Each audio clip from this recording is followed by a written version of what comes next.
We're going to look at this idea of inverse relations. So what is an inverse relation? Basically, it reverses the rule. So here we go, we've got some relation, I won't call it a function right now because it may not be, but some relation which gets the x values, we sub it in, and we get the y values.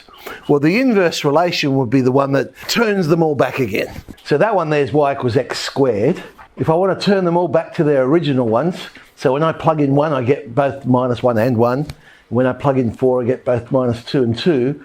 Well, the relation would be plus or minus the square root of x. So that would be the inverse relation. Now, A and C, so what I started with and what I finished with, are exactly the same, because it's basically just reversed the process. So how do you find it? You just swap the pronumerals around. So y equals x squared, how did I know that that one was going to be plus or minus root x? Well, if I swap them round, I get x equals y squared. If I now make y the subject of that, there's the y equals plus or minus the square root of x. So that's how you find your inverse relations.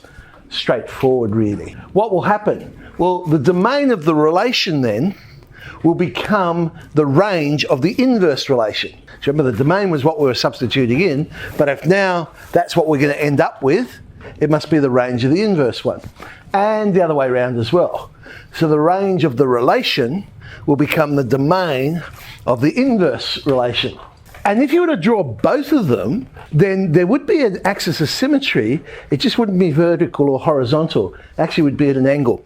The line y equals x would act like the axis of symmetry between the two relations or functions, depending on what they are. So something like, if we have a look over here, the hyperbola would be its own inverse, because it's already symmetric in y equals x. The circle, for that matter, it's not a function, but it is a relation. The circle would be its own inverse. So again, if you look at y equals x, it reflects. The cubic would not. The parabola would not.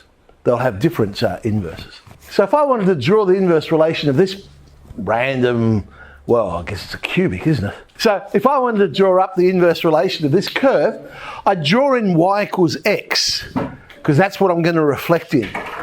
Now, any point that's on the line y equals x will stay there.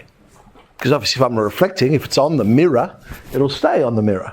But any other point, so there's the x-intercept, or one of the x-intercepts I've drawn in there.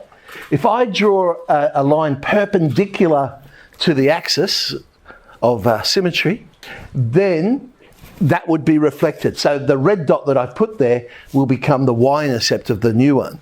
Same would happen, did those ones as well. Same would happen for the other x-intercepts. Same would happen for the y-intercept. That will now become an x-intercept. And basically you plot as many points as you need. The turning points are usually good ones. So you get your point, you draw a line perpendicular, or maybe you just get your ruler. You don't actually have to draw a line, but you get your ruler and, okay, you measure an equal amount the other side. And I'll just plot in a few more points to try and get the shape. And there it is. So now if you look at those two curves, and look at y equals x, you'll see that y equals x is like the axis of symmetry of the two curves there.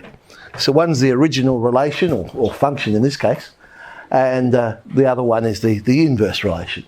What are inverse functions then? Technical term.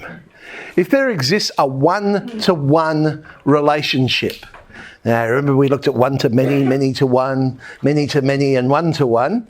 We want one to one. Now, one-to-one, you remember, satisfied both the vertical line test and the horizontal line test. So if there is a one-to-one relationship, then both the relation and the inverse relation will be functions. Because one satisfies the vertical, one satisfies the horizontal. So then we don't call it an inverse relation, we call it an inverse function. So how do we test? Well, visually, we could use the vertical and horizontal line test. If it satisfies both of those, we know it will have one. The other way of doing it is we could do it via algebra, swap the pronumerals around, and the answer we get out, if it's unique, so there's only one possible answer, then we know it's an inverse function rather than a relation. So let's do that y equals x squared we had before. So there's our parabola. It certainly satisfies a vertical line test, so we know that's a function. However, it fails the horizontal line test. So it'll have an inverse relation, not an inverse function. Now, algebraically, if I sub in, like I did before, x equals y squared, make y the subject, y equals plus or minus. So as soon as I find myself saying plus or minus, I'm saying, hey, there's two possible answers here. It's not unique. Therefore, can't be a function. So it's not unique. Our cubic, y equals x cubed. It's a beautiful cubic too, I'm sure you'll agree. It doesn't matter where I put my vertical line, it satisfies that, so we know it's a function. Doesn't matter where I put the horizontal line, it satisfies that as well. So it will have an inverse function. Algebraically, okay, x equals y cubed, y equals the cube root of x. Well, when we have odd roots, there is only one answer. We don't go plus or minus for the odd ones. So cube root of x, it's a unique answer. So yes, that would be an inverse function. All right, so that's just an introduction to the idea of inverse relations. 5F we'll have a look at.